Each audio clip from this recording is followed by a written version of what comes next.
gitu ya. Nah, insya Allah saya ya melihat ya luar biasa peran-peran ya saudari-saudari kita yang berada di belahan benua Eropa. Ya. Sebenarnya apa yang ibu jalani, terutama di kota Balikpapan. Waduh, Balikpapan nih saya bilang kota guyuran hidayah, kota ustadz, ya, pokoknya kota segala tempat yang semuanya untuk taklim, untuk apa tuh nikmat. Ya, sebenarnya kita ini berada di kemewahan yang dahsyat, yang luar biasa, gitu ya. Saya ketika 4 tahun di Eropa merasakan betapa kurang bersyukur atas segala nikmat ini. Dan masih memikirkan diri sendiri terus ya. Di sana saya menemukan banyak sekali ibu-ibu yang sudah usia 60 baru belajar alif bata ya. Baru mau belajar Al-Qur'an. Bahkan kadang-kadang pengen dijelaskan sama saya tentang apa isinya atau pengen ngobrol panjang sama saya, tapi saya belum bisa bahasa Turki, dia juga belum bisa bahasa Indonesia ya. Jadi kadang-kadang saya bilang sama Allah, ya Allah ya, inilah keterlambatan saya ya, belajar lebih banyak, memanfaatkan waktu lebih baik, sehingga banyak sekali orang-orang yang mau belajar tentang Al-Quran tapi tidak bisa gitu ya. Karena mereka di sana negeri sekuler, di zaman-zaman sebelum Erdogan mereka betul-betul tidak bisa memegang Al-Quran ya. Quran itu diambil, disembunyikan, dirampas, bahkan kadang-kadang mereka harus sembunyikan Quran itu di bagian tempat yang paling tersembunyi untuk mereka membaca Al-Quran ya. Tapi tidak ada satupun yang bisa mematikan cahaya Quran, kecintaan Quran dalam hati-hati mereka.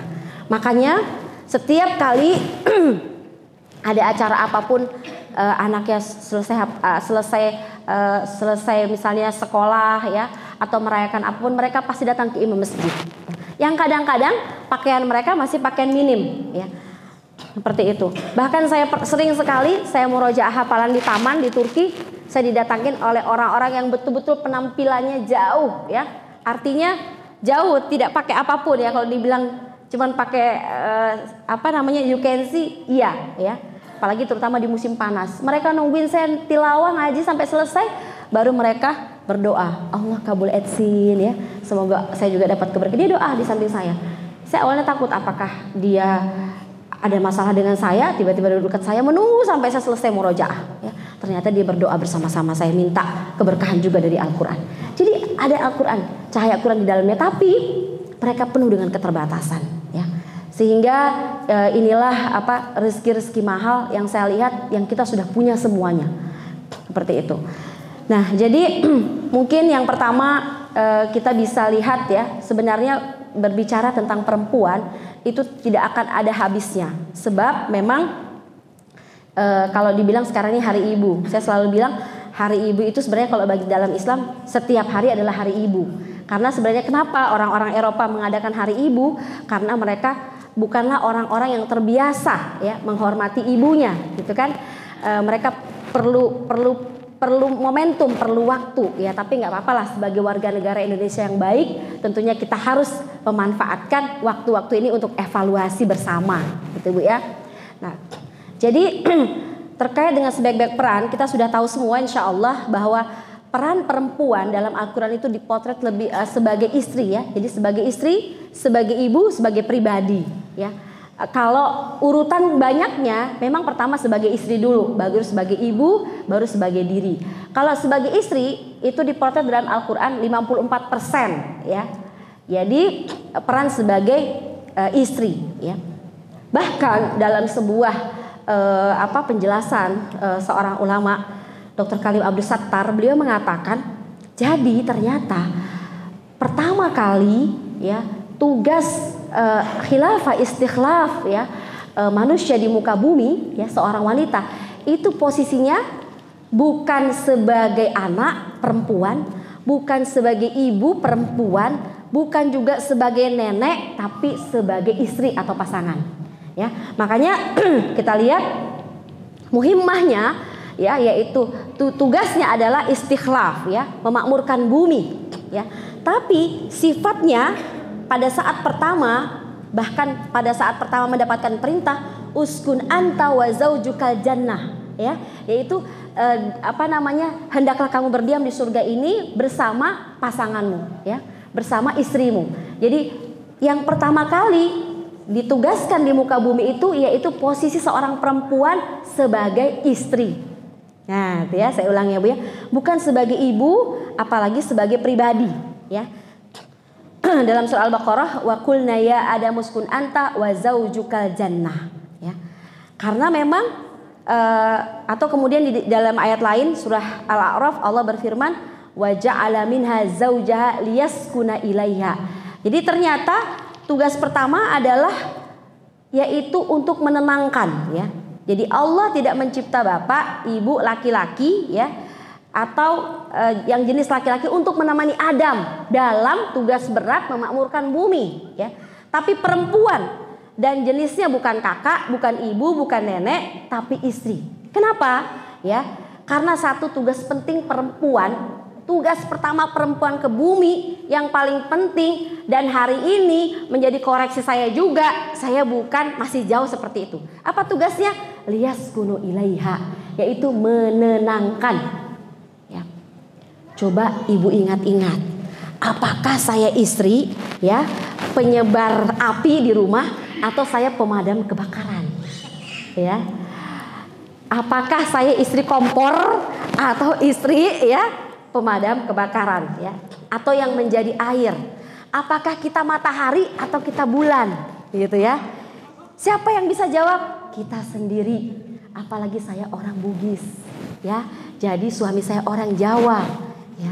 Sampai sekarang memang di antara keluhan abinya, tidakkah bisa kau kecilkan sedikit suaramu karena jarakku terlalu dekat, ya. Ya Allah, maaf Mas, ya. Jadi itu selalu. Tapi alhamdulillah, jadi kalau saya bilang suami saya adalah suami paling sabar sedunia menurut saya, ya. Karena sampai hari ini tensi suara saya belum bisa saya kecilkan, ya. Hanya saat sadar saja, ya. Jadi ketika jadi saya ulang ya.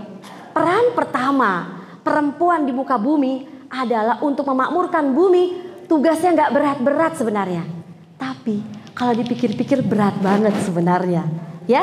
Karena yang supaya kita mendapatkan ketenangan hakiki, kita tidak hanya butuh jadi orang Solo, ya, atau kalau di orang Bugis itu orang Bone, ya. Orang Bone kan lembut-lembut, atau orang Solo yang suaranya nggak kedengaran. Enggak, bukan karena karakter suku, ya. Ada juga loh orang Bone atau orang Solo tiba-tiba berubah, ya, jadi orang Batak, ya. Karena apa? Tidak bisa tenang. Jadi yang menarik adalah, saya ulang ya, jadi tugas pertama ke muka bumi perempuan itu adalah sebagai istri. Saya ulang ya, biar diulang-ulang, biar ibu masuk, ya. Untuk menemani Adam memakmurkan bumi, sifatnya sebagai istri. Tugas utamanya apa? Menenangkan. Liyaskunu ilaiha, ya. Bahkan Allah menggambarkan dalam Al-Quran itu jadi ada kata sakinah, Allah gambarkan itu pertama biasa untuk rumah, ya. Wallahu ja'ala lakum min buyutikum sakana, ya. Dalam surah An-Nahl ayat 80. Dan Allah menjadikan rumah-rumahmu itu untuk sakinah, untuk mendapatkan ketenangan. Dan memang Bu, ada beberapa, ini cerita langsung ya, yang saya dapati anggota pengajian curhat. Inilah kelebihannya curhat, ya. Jadi saya dapat pelajaran banyak. Suaminya sering tidak pulang karena katanya banyak tugas kantor, ketemu teman dan sebagainya. Tapi lama-lama kok seperti itu terus. Pada saat tidak sibuk juga keluar. Akhirnya saya mencobalah bisa masuk ke suaminya untuk wawancara. Apa sebenarnya yang terjadi? Kenapa jarang ke rumah? Karena ternyata pekerjaan kantor juga tidak terlalu banyak, gitu ya. Dia katakan, pertama, saya tidak merasakan ketenangan di rumah itu karena rumah selalu kotor.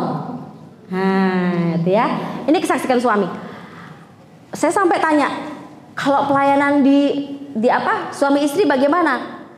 Ya, insya Allah baik, ya. Hanya saja tempat tidur juga kotor. Oke. Apalagi? Jadi itulah yang bikin tidak betah, ya. Jadi ketenangan itu didapatkan suami bukan sekedar kitanya menenangkan, kitanya lembut, tapi juga ternyata faktor ketenangan adalah kondisi rumah, gitu ya, seperti itu. Padahal saya sudah bantu-bantu, juga. Saya tahu anak saya banyak, saya juga sudah bantu-bantu istri saya.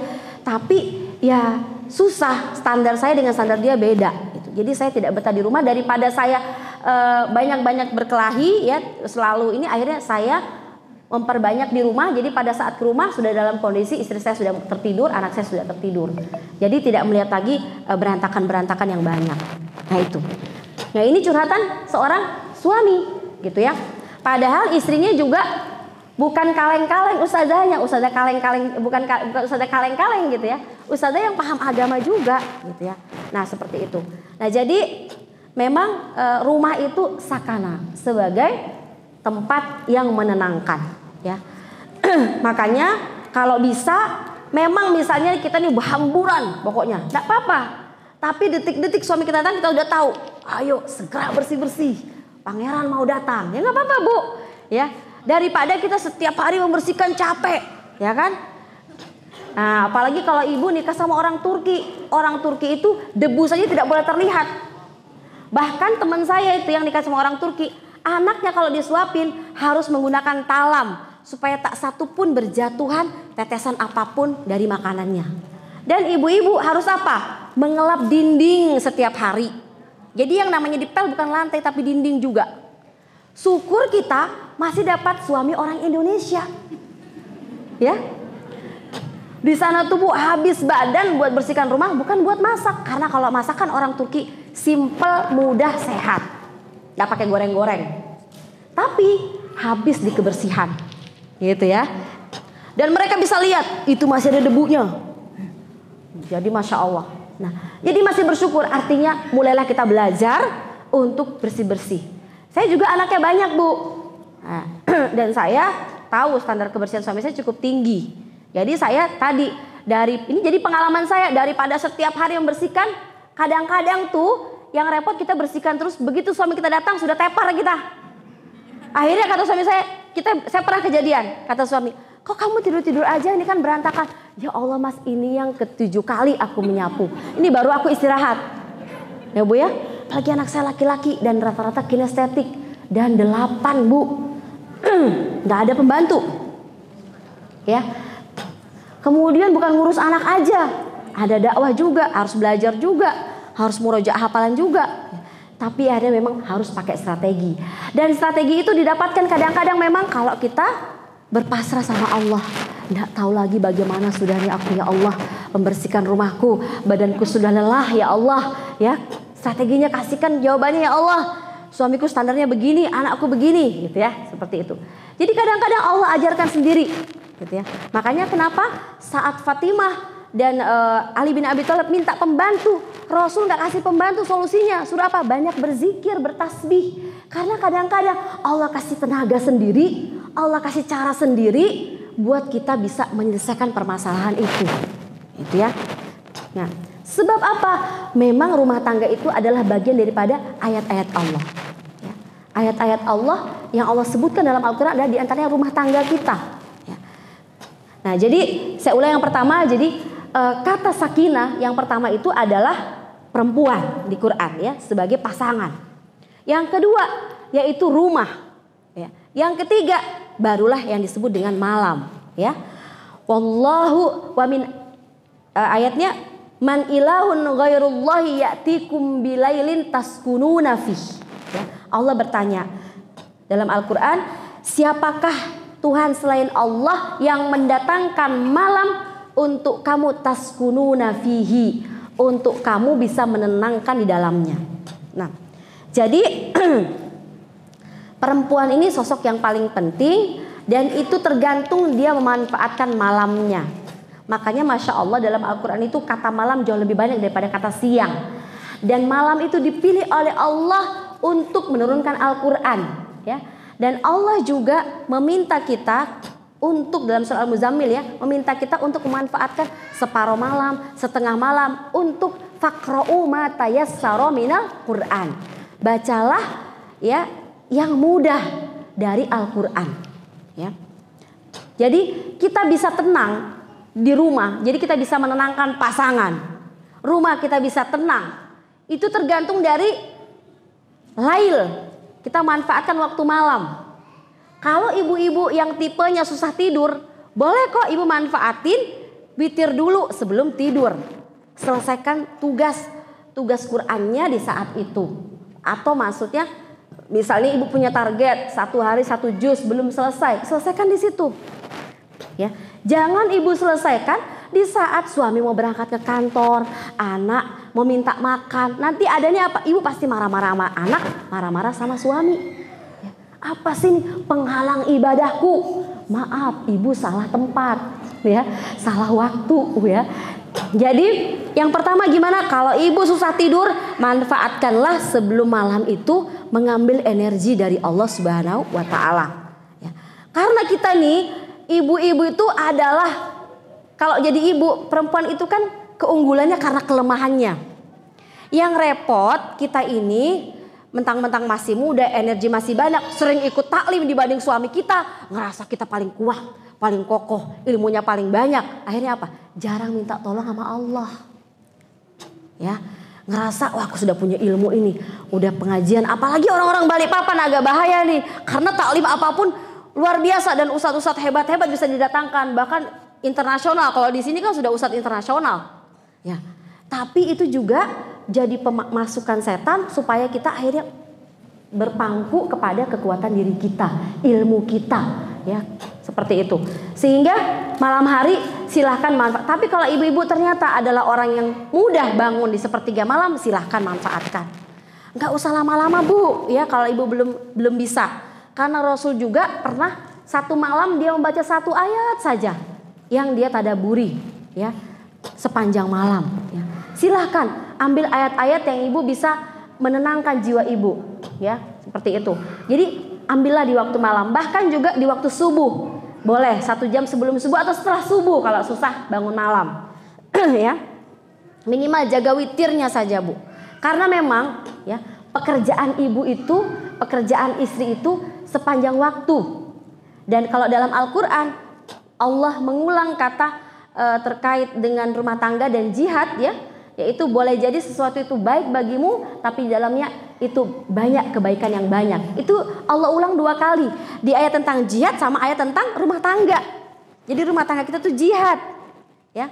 Makanya kenapa juga kita sudah tahu semua hadisnya, ada seorang sahabiat yang datang kepada Rasulullah karena punya urusan, kemudian dia ditanya oleh Rasulullah, kamu masih punya suami? Iya, ya.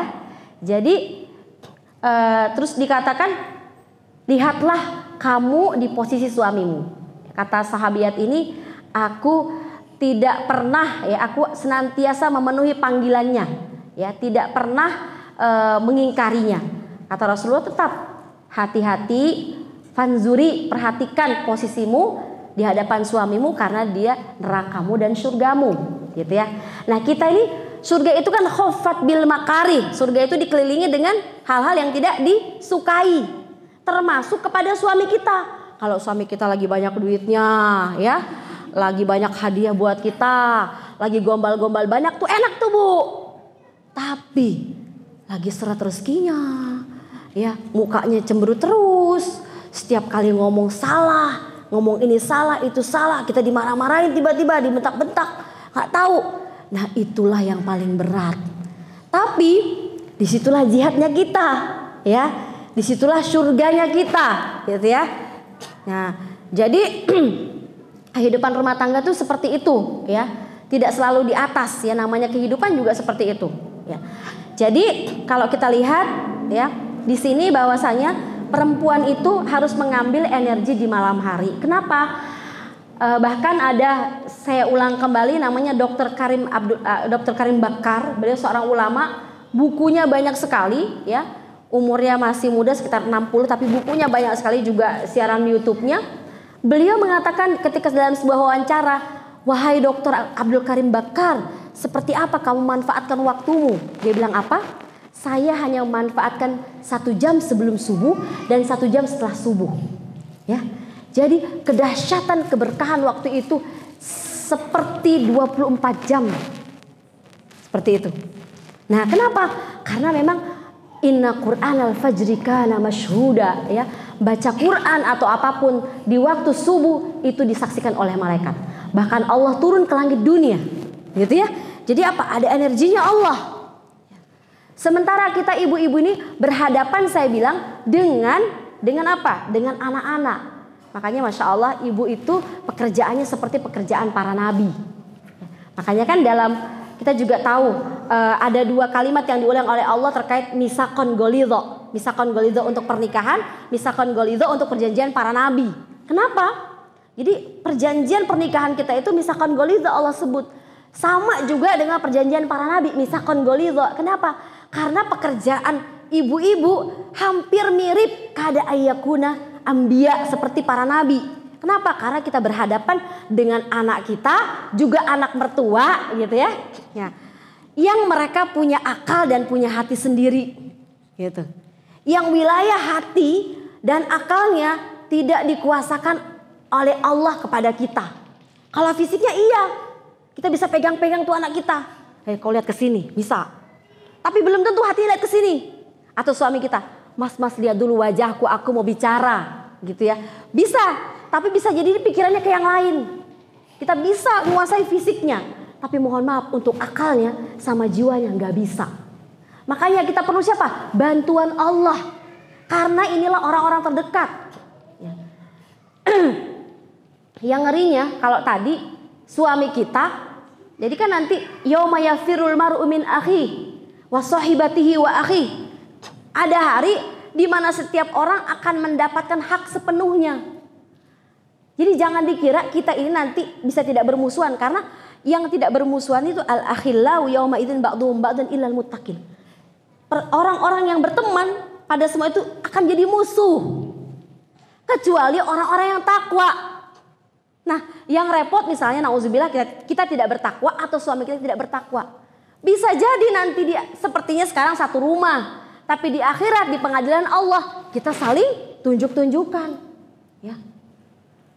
Saya juga sering bilang gini, ibu-ibu ya, sudah tepatkah Anda memaksimalkan pelayanan kepada suami Anda? Kenapa? Kalau ada suami yang masih lirak-lirik sana sini, tidak bisa jaga pandangan, ibu perlu tanya diri ibu. Kalau ibu sudah kenyangkan suami ibu dengan pelayanan yang baik, nggak apa-apa. Berarti kita nggak diminta pertanggungjawaban di hadapan Allah.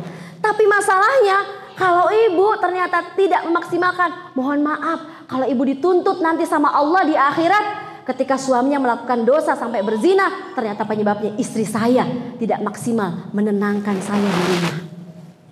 Ya. Karena itu perlu tanya-tanya sama suami kita. Ya. Apalagi yang semakin hari sudah semakin usia. Ya. Jadi saya bilang itu, ini pesan saya. Ya. Jadi jangan selalu salahkan suamiku itu matanya jelalatan. Ya. Suamiku itu susah ngelihat perempuan. Pokoknya langsung semua dietnya cantik kecuali istrinya. Oke, boleh ibu kata-katain suami ibu begitu. Tapi silakan evaluasi dulu diri kita. Karena dalam Al-Quran itu kita diminta ku anfusakum wa ahlikum naro. Ku anfusakum. Jadi evaluasi dirimu dulu. Gitu ya. Nah, tapi kalau semua sudah kita layani dengan maksimal semuanya, dan ternyata dia minta menikah lagi baik-baik, ya udah kita minta pertolongan kepada Allah daripada nauzubillah. Ini satu pelajaran juga, ada seorang anggota majelis taklim saya terkena HIV/AIDS. Saya tak perlu sebutkan namanya karena beliau ya selalu melarang suaminya untuk menikah lagi. Akhirnya jajan, begitu jajan pulanglah ke rumahnya, kenalah dia, ya, dan terancam juga anaknya. Dia bilang kalau saya ustazah tidak egois, mungkin rumah tangga saya akan langgeng dan saya tidak terkena penyakit ini. Ya. Kalau kata teman saya, katanya perempuan tuh kadang-kadang egois. Ya. Sebenarnya laki-laki itu kan buat 4 orang, tapi dipakai sendiri, gitu ya. Ini kesahan aja Bu ya. Jadi, tapi maksud saya itu kan syariat Allah. Memang itu solusi juga Bu. Ya. Nah maksud saya di sini adalah kita maksimalkan dulu pelayanan kita kepada suami kita, menenangkan sampai ketika keluar dia juga tenang. Ya, dimana lo orang Bu kalau sudah kenyang, ibu misalnya keluar rumah udah kenyang. Mau ada bakso, ayam geprek, ibu nggak akan lihat, kenyang betul, ya. Tapi kalau ibu lapar, ya, biar pisang goreng bu, turun ibu di situ. Ini adalah sama dengan suami kita. Yang harus dijaga apa? Perut dan di bawahnya perut. Ya, jadi artinya maksimalkan. Bahkan sampai kan ada hadisnya. Dikutuk seorang suami istri yang kemudian dilaknatkan oleh malaikat yang tidak memenuhi panggilan istrinya, suaminya. Bayangkan, ya, seperti itu. Jadi di sini bahkan suatu ketika ada di sebuah tempat juga sampai kami waktu itu saya ingat sampai kami diajarkan cara melayani suami. Waktu itu kajiannya khusus ya karena banyak terjadi para ustazah beberapa gitu ya tidak bisa menjaga suaminya. Saya termasuk yang ikut juga pada saat itu. Kami latihan training, diajarin nggak boleh bawa anak, nggak boleh bawa video, diajarin bagaimana cara melayani suami semaksimal mungkin ya dengan tokohnya, dengan pakarnya. Boleh juga belajar seperti itu. Artinya apa? Ini dalam rangka menenangkan ya pasangan kita. Seperti itu. Tapi memang faktor pertamanya adalah tenang dulu jiwa kita. Itu adalah faktor penunjangnya ya Bu ya. Nah, jadi saya ulang kembali di sini adalah manfaatkanlah waktu malam. Dahsyat sekali malam itu. Ibu boleh ambil separohnya, boleh ambil seperempatnya, silahkan. Mana waktu yang ibu lebih enak di situ, ya.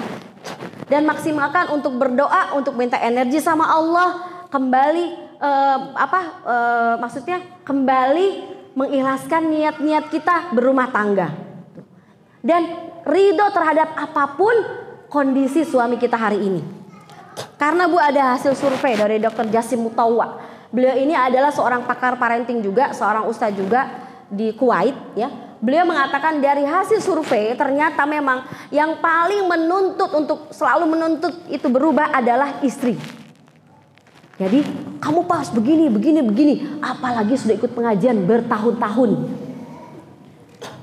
Ya.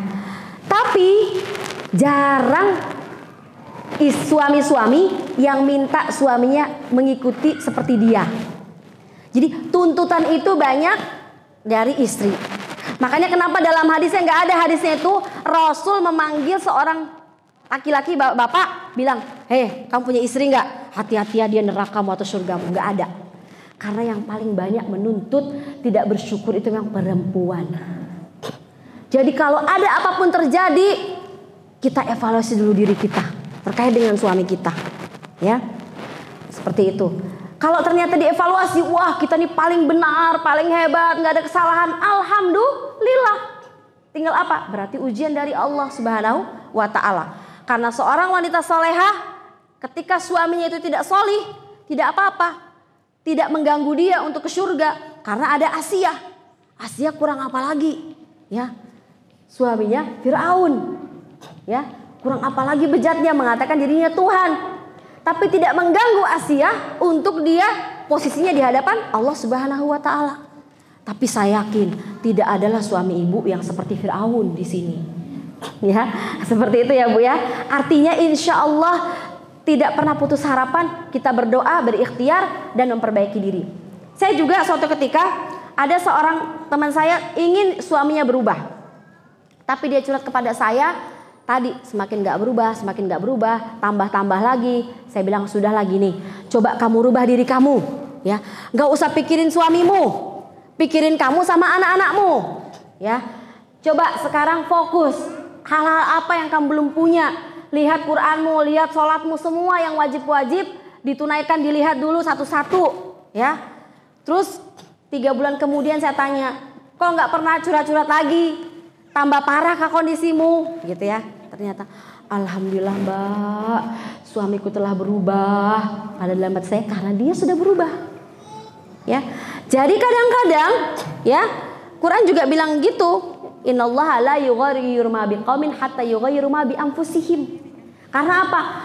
Karena kalau merubah suami, merubah anak itu bukan wilayah kita. Oke, fisiknya sama kita tapi hatinya akalnya sama Allah, Allah yang pegang. Ya. Bagaimana caranya? Ya, kita caranya merubah diri kita terus, evaluasi diri kita terus. Saya sendiri, kalau suami saya tiba-tiba nggak nyambung, agak marah, yang saya evaluasi bukan suami saya. Kalau dulu mah suami saya, Bu. Zaman masih usia 30-an suami saya terus. Kan saya pelaku, saya bilang. Ya kan? Sampai saya datang ke psikolog kemana-mana, ternyata masalahnya di saya. Gitu.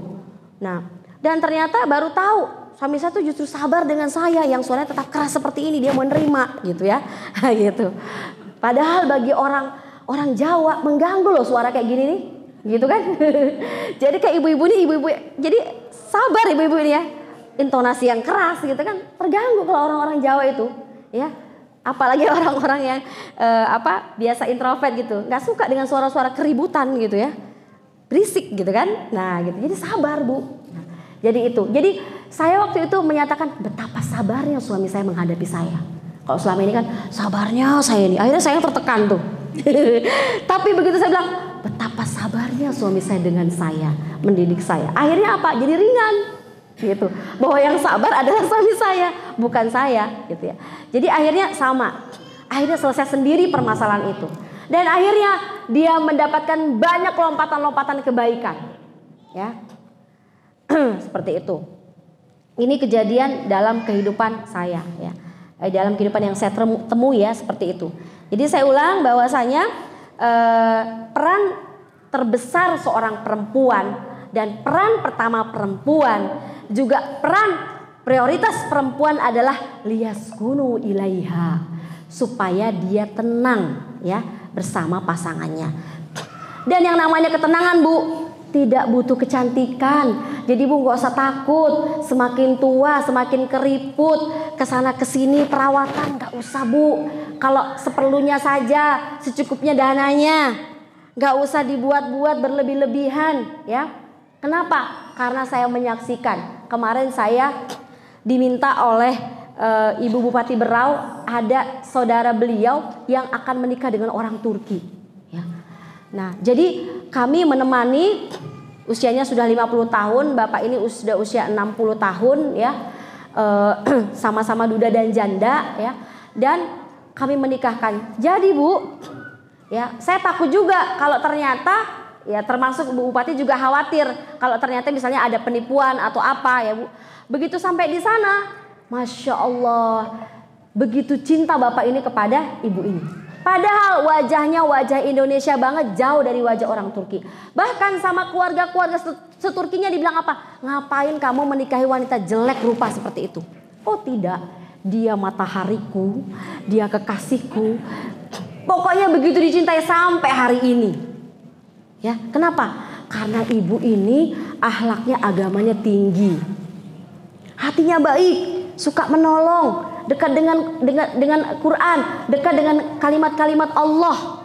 Orangnya bersahaja, ya.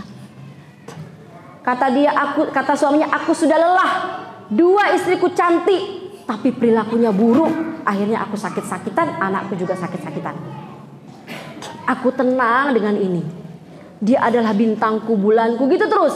Setiap ketemu selalu mesra, selalu yang dia puji adalah istrinya. Padahal wajahnya sangat biasa.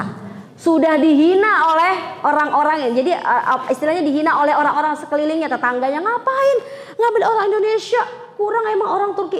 Tidak, ya, tidak itu yang aku lihat, tapi hatinya. Nah itu Bu. Jadi jodoh itu Bu, ya, atau ketenangan suami itu bukan hanya pada wajah. Yang repot tuh wajah sudah biasa-biasa, hati buruk juga. Itu parah Bu, ya. Jadi kita ini kalau wajah pas-pasan, tahu-tahu diri lah Bu. Baiki akhlak, ya. Kalau orang Turki cantik-cantik nggak apa-apa misalnya dia begitu, karena mungkin dakwah belum nyampe. Pasti kalau dakwah sudah nyampe ke Turki, mereka tidak akan seperti itu, ya. Nah, jadi kita makanya balil insanu ala nafsihi basir. Bahkan seseorang itu yang paling tahu kondisi dirinya, harkat dirinya, dia seperti apa. Walau alqa ma'adzirah, walaupun dia mengemukakan beribu alasan kepada orang lain. Oh aku nggak begini, nggak begini. Tapi Kalau ibu tanya diri ibu ketika sendirian, ibu paling tahu, ibu paling dapat jawaban. Terutama kapan bertanya dengan diri? Bertanya dengan diri adalah di sepertiga malam, di waktu-waktu malam, ya. Makanya juga para sahabat seperti Abu Bakar, ya, atau Umar bin Khattab dalam riwayat itu sering berdiskusi dengan dirinya, ya. Wahai diri, nanti apa yang kamu bilang di hadapan Allah tentang aku? Wahai lisan, diambil ini Umar bin Khattab itu pernah mengambil lidahnya dan mengatakan, wahai lisan, apa yang kamu akan bicarakan tentang aku nanti di yaumul qiyamah? Ya. Ketika perutnya keroncongan berbunyi, wahai perut, kamu nanti bicara apa tentang aku pada saat kita berhadapan dengan Allah di padang mahsyar? Jadi kita berdialog dengan diri kita, ya, seperti itu. Kalau kita lihat sebenarnya banyak sekali ayat-ayat sakinah, ya. Jadi saya ulang, dari mana sakinah itu datang? Sakinah itu datang pertama dari Allah Subhanahu wa taala, ya. Kemudian dari Al-Qur'an, kemudian memanfaatkan waktu malam.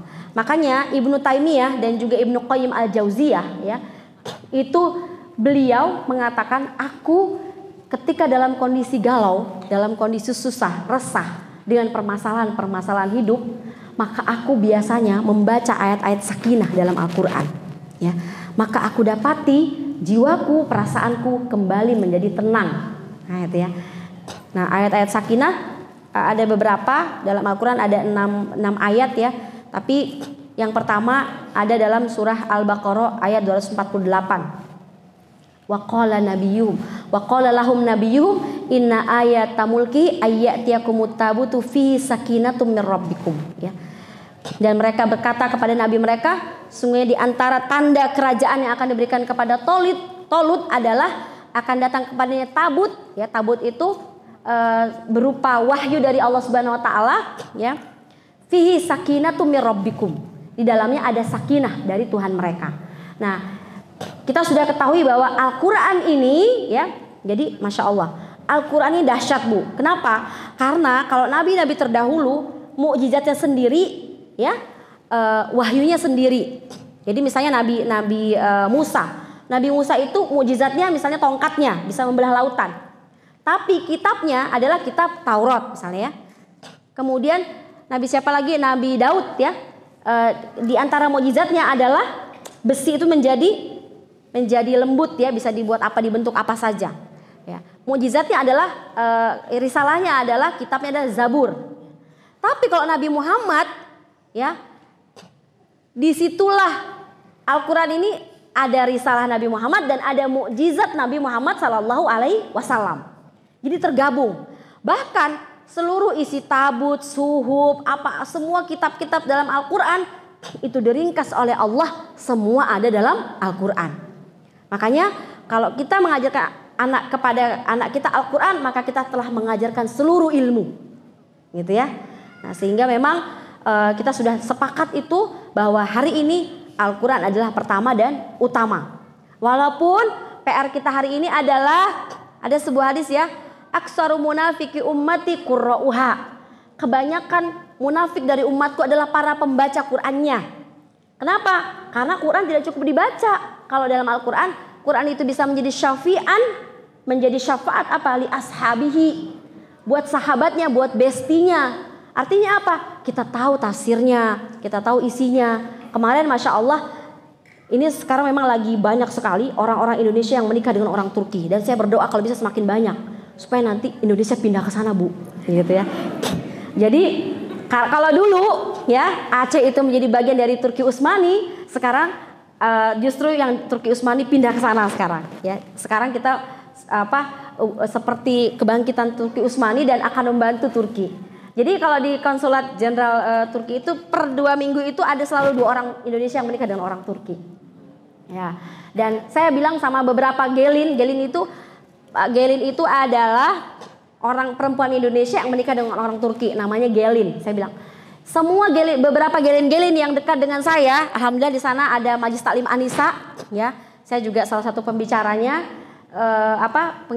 pengisi acaranya dan juga menjadi pengurusnya, ya. Jadi saya bilang, Mbak, kalau bisa, ya, cari lagi banyak-banyak orang Indonesia ya untuk bisa menikah dengan orang Turki. Carikan tapi orang-orang Turki yang punya pemahaman agama bagus. Siap Ustazah. Ada beberapa. Kemarin pas abinya ke Turki baru lagi nih menikahkan lagi 1 orang. Ya.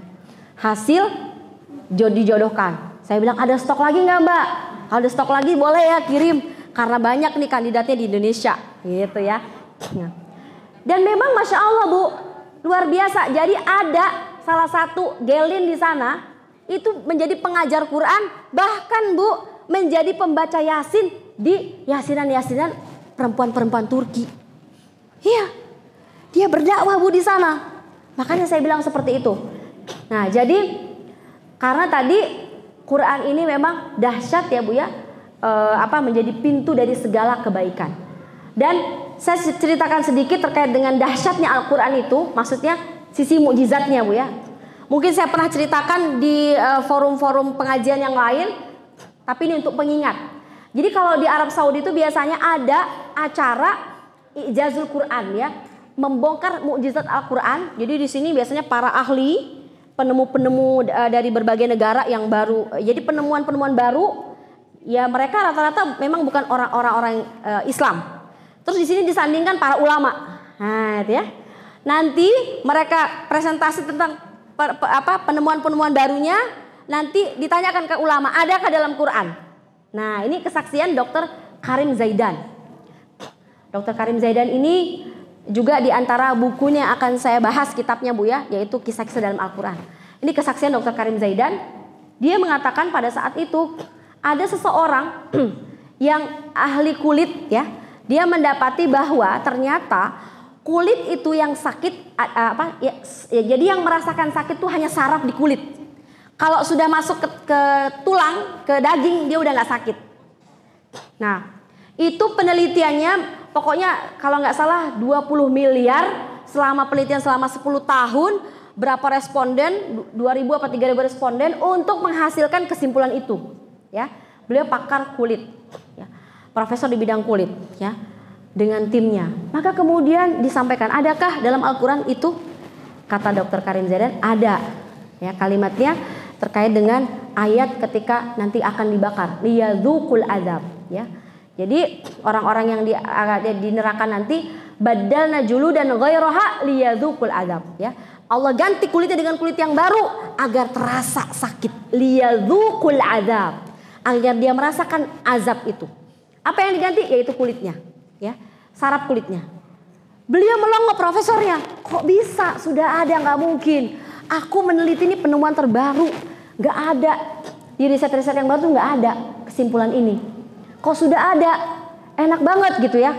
Maka dia pinjam ya sebuah buku dari orang Inggris. Bacakan lagi Quran tadi dalam bahasa Inggris. Dibacakan artinya sama. Ya. Akhirnya dia marah sekali, dia pulang ke negaranya.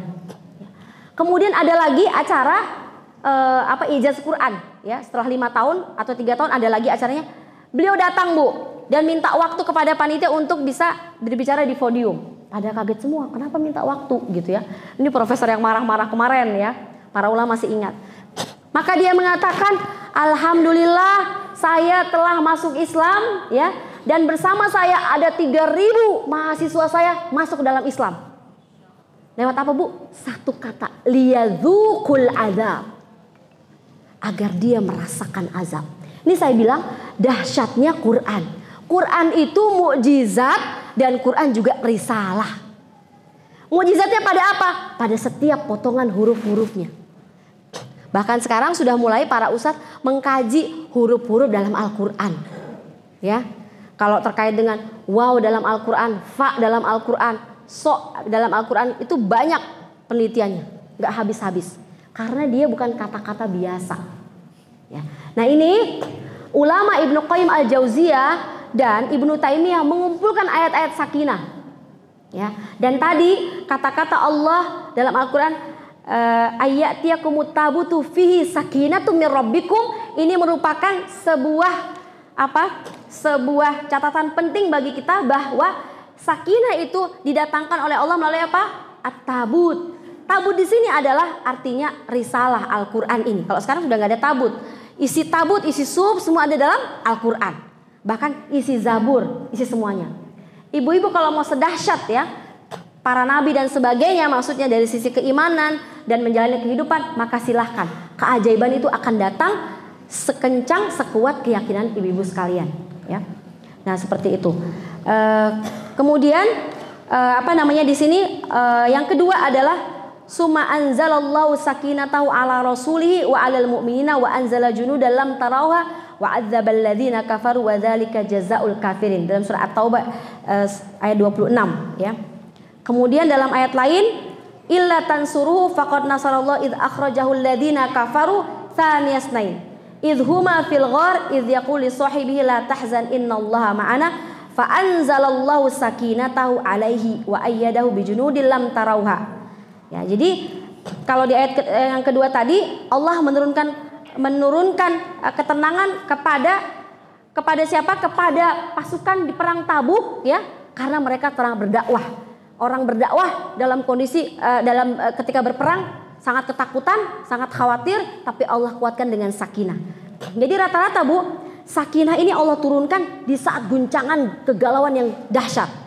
Gitu ya. Kalau ibu kurang guncangannya, jadi tenang aja kalau dapat ujian besar, tenang, ini sakinah mau datang. Karena ayat-ayat sakinah itu didatangkan Allah di level terendahnya orang. Jadi misalnya ibu begini, memang katanya saya nanti bisa buka sebuah ayat, tapi saya lupa ya, dalam Al-Quran Allah menyebutkan ternyata ujian paling berat itu ujian nikmat. Kita kadang gak sadar, jarang orang bisa sukses di ujian nikmat. Makanya di Quran itu ujian nikmat itu sedikit aja yang Allah ungkap. Namanya siapa? Nabi Sulaiman, ya kan?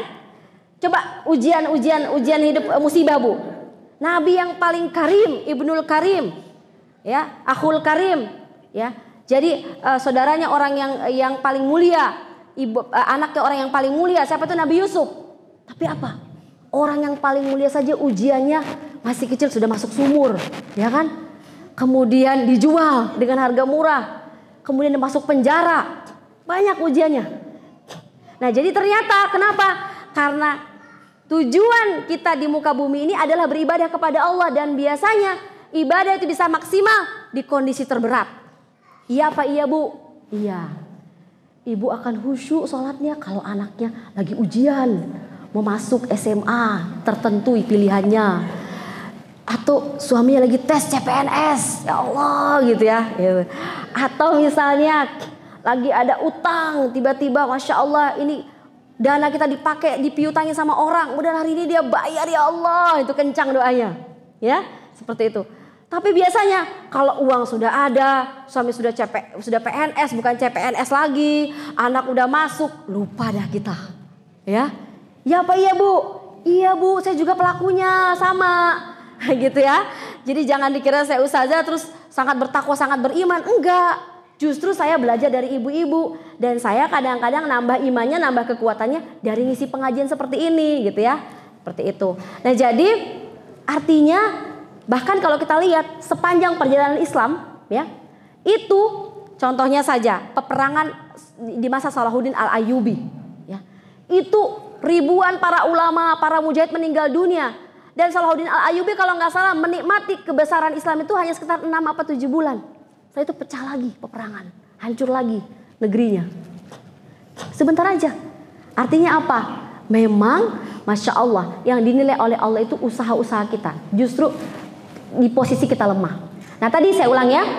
Sakinah, di ayat-ayat sakinah pertama itu Allah turunkan terkait dengan maknanya adalah makna Al-Quran, bahwa wahyu.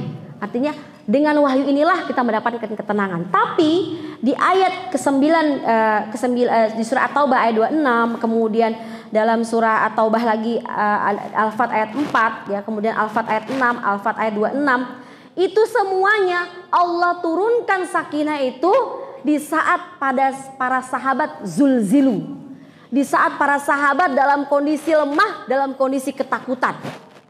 Kalau tadi ketika di gua, Allah gambarkan kan, ketika berdua dengan Rasulullah, takut pasukan itu bisa melihat dan membunuh Rasulullah dan Abu Bakar.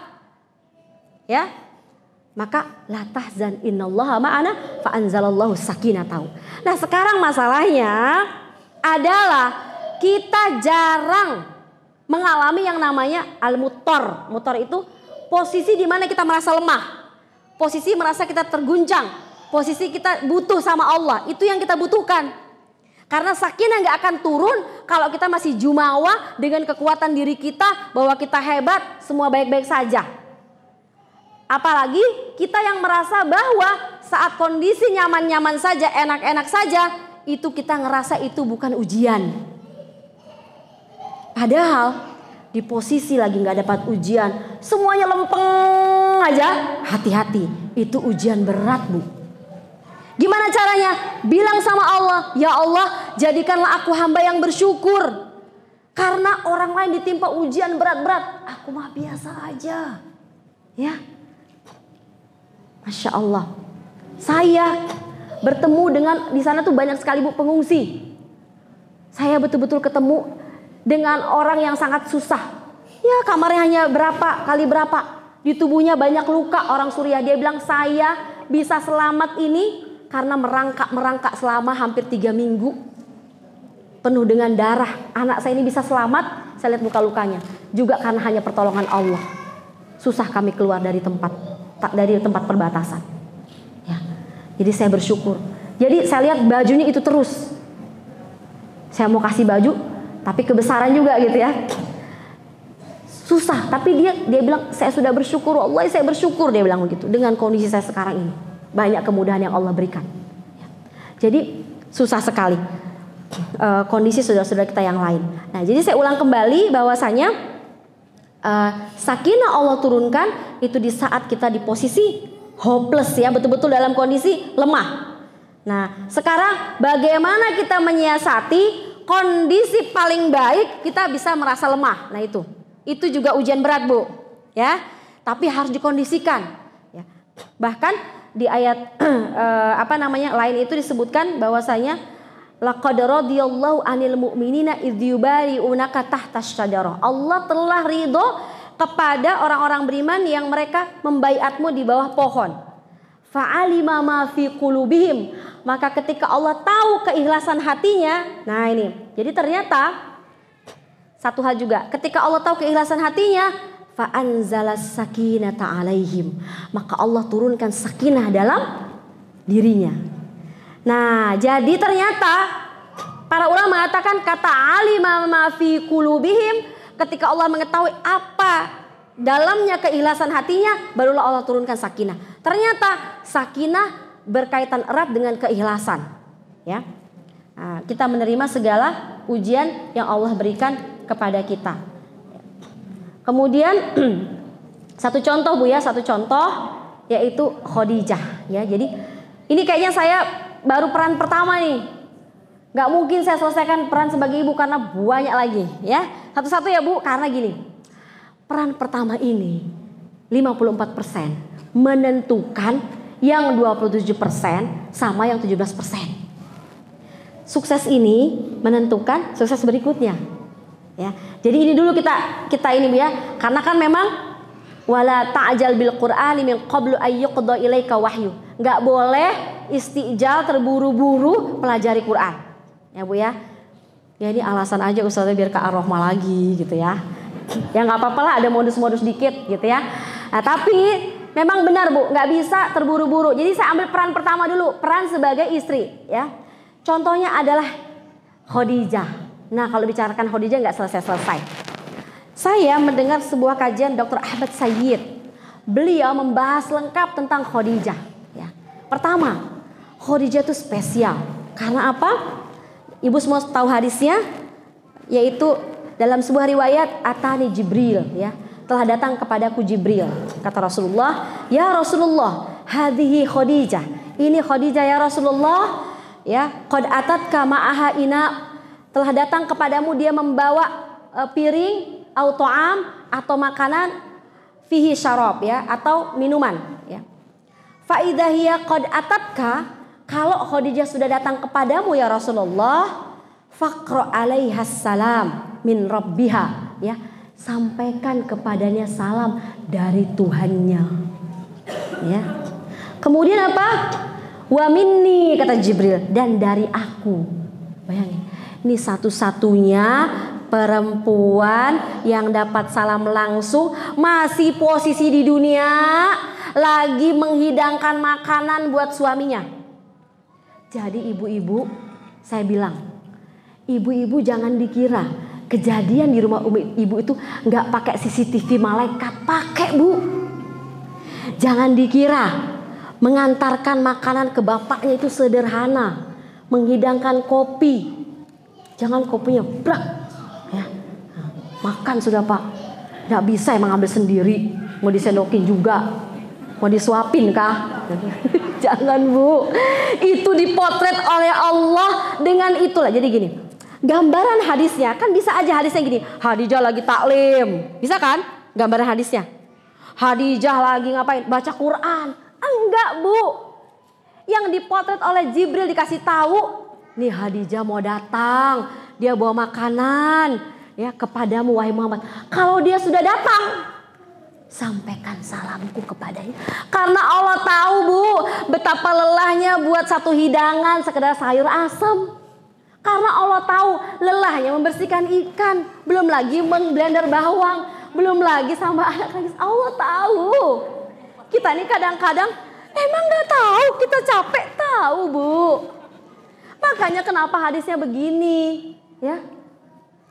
Jadi kalau ibu capek, sering-seringlah nangis di dapur. Kayak saya bu, saya waktu di Turki sering menangis di dapur karena kecapean. Nggak ada pembantu, harus menjaga kaki anak-anak.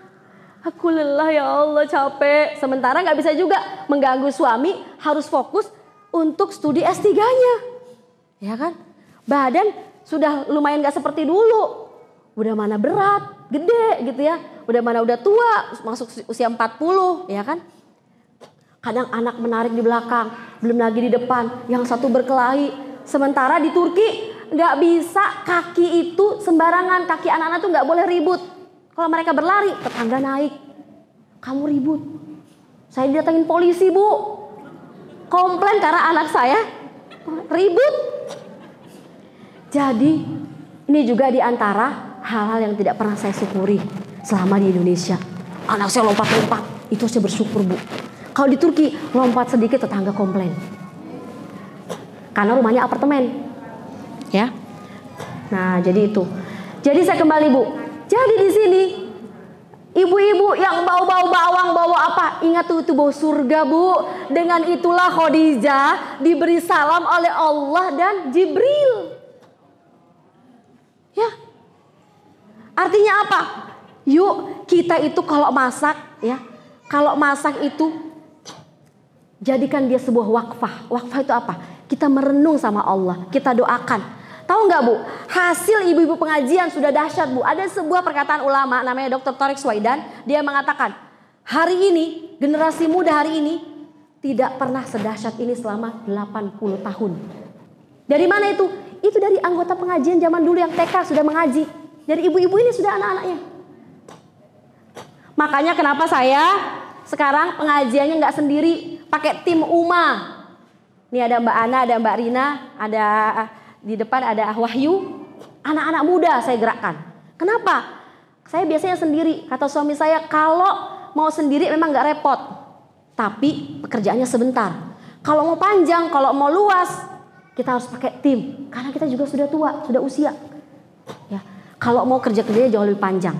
Karena qadar Allah, saya diberikan amanah oleh Allah. Ada juga anggota pengajian di Belanda, di Inggris, di Amerika, ya, juga di Turki, ya.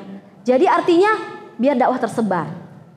Dari siapa nih? Dari anak-anak muda yang hasil tarbiyah dari ibu-ibu yang memaknai, yang sudah ikut pengajian. Apalagi kalau ibu memaknai setiap detiknya di dapur. Makanya barang-barang dapur nggak boleh juga sembarangan. Harus beli yang kira-kira menenangkan, ya. Jangan pisaunya nggak tajam. Habis itu apa? Tambah ibu nanti menangis-menangis, ya. Sudah menangis kelelahan, menangis alat-alat dapurnya juga tidak mendukung, ya bu ya. Nah, jadi saya ulang di sini. Jadi qad atatka, jadi mendapatkan salam dari Allah dan juga dari Jibril, ya. Barulah, ya, wabashiruha bibaitin fil jannati min qasabin la sohaba fiha wala nasoba, ya. Jadi Allah memberikan kabar gembira baginya adalah apa? Sebuah rumah, ya, di surga dari lu'lu', ya. Masya Allah, dari perhiasan lu'lu', dan tidak ada la sohaba, tidak ada kegaduhan dan tidak ada kelelahan. Kenapa? Karena rumahnya Khadijah waktu di dunia selalu ribut, selalu didatangin oleh para sahabat yang belajar Islam. Gak tahu berapa kali dia menyiapkan hidangan, ya. Dia nggak bisa istirahat karena sahabat bertanya. Makanya al jaza min jinsil amal. Pahala itu sesuai dengan amalnya. Kenapa Khadijah dapat rumah yang tidak ada kegaduhan? Karena di dunia dia menyiapkan rumahnya untuk digadui oleh para sahabat yang selalu datang kepada Rasulullah minta pertolongan. Jadi bersyukurlah kalau rumah ibu kedatangan sebentar mertua, sebentar menantu, sebentar lagi ipar, sebentar lagi sepupu. Kenapa? Bersyukur. Masih gaduh-gaduh rumahnya. Ya mudahan kita jadi seperti Khadijah. Apalagi kalau keluarga-keluarga kita tidak sekedar numpang, tapi dia melihat bagaimana kita berislam, bagaimana di dapur kita berdialog, di mana tempat kita menanamkan nilai-nilai Islam kepada kita, kepada mereka yang belum mendapatkan hidayah seperti kita. Ya. Nah, kemudian apa? Wala nasoba. Kenapa wala nasoba? Dan dikatakan di situ la sohaba fiha wala nasoba. Tidak ada kegaduhan dan tidak ada rasa lelah. Karena Khadijah lelah terus. Kalau kita pengennya kapan leyeh-leyeh ya, gitu. Boleh juga Bu, ya. Tapi saya merasakan Bu, nikmatnya istirahat justru ketika di puncak kelelahan. Itu saya Bu. Saya bilang, ya Allah nikmatnya tidur hari ini Mas, karena dari ujung kakiku sampai kepalaku sakit, ya gitu ya. Itu. Tapi nikmat, bangun sudah fresh lagi. Dan jadi spesial tuh istirahat Bu, gitu. Dibanding kita bentar-bentar, udah mau capek nanti capek-capek sedikit badanku sudah ini, baring lagi, itu rasanya tambah capek, ya, seperti itu. Nah jadi seperti itu. Nanti di surga dia dapatkan rumah yang seperti itu. Artinya apa? Rumah kita kalau gaduh-gaduh selalu dirempongin oleh anak-anak, alhamdulillah. Kedua, kalau di rumah kita lelah-lelah, tenang, nanti di surga la nasoba, tidak ada lagi kelelahan. Ya, seperti itu. Nah, mungkin itu dulu ya yang bisa saya sampaikan. Mudah-mudahan ini sebenarnya masih ada lagi. Saya Bu, memang selalu mencatat karena ingatannya sudah sering lupa ya. Saya ambilkan dari beberapa kitab juga, dari beberapa muhadharah para ulama. Nah, sebenarnya masih ada 1-2 halaman lagi yang harus disampaikan terkait dengan istri, ya. Tapi saya mengumpulkan sampai gini Bu, ya Allah diriku gitu ya. Nah mudah-mudahan saya punya teman nih sama ibu-ibu yang sudah mendengarkan ilmu ini. Mudah-mudahan kita memperbaiki ya diri kita, dan memang untuk menjalankan tugas menjadi penenang itu butuh setiap saat kita minta sama Allah Subhanahu wa taala. Karena dialah yang menurunkan ketenangan, ya. Dialah yang pemilik ketenangan sesungguhnya. Mungkin itu dari saya. Kalau ada kebaikan dari Allah saja, kekurangan dari saya, alhamdulillah ibu-ibu telah bersabar mendengarkan pemaparan saya. Mudah-mudahan kita bukan hanya mendengarkan, tapi orang yang mendengarkan dan bisa mengikuti apa yang kita dengarkan. Amin ya rabbal alamin. Assalamualaikum warahmatullahi wabarakatuh.